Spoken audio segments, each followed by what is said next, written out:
Hello guys, in today's video I'm going to tell you how you can easily format the SD card in your application for the XIAOMI Smart Camera C500.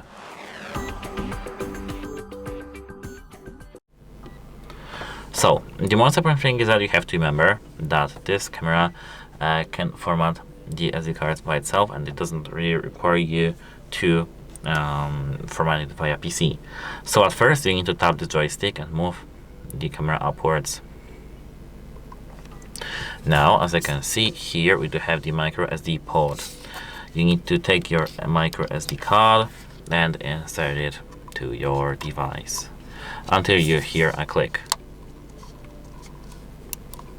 We could hear a click. Let me move it down.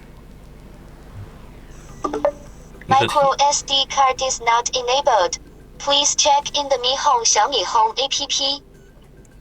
Now, as you can see, we are ready to format our SD card. Tap these three dots over here and tap Manage Storage.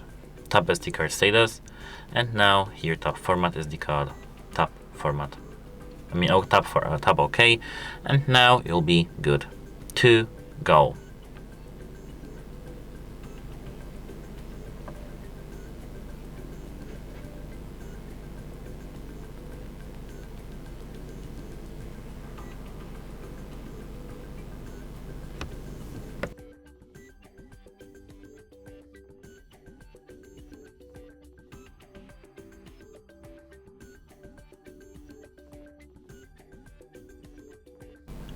And that's it. Hope it helps you and have a nice day. Goodbye!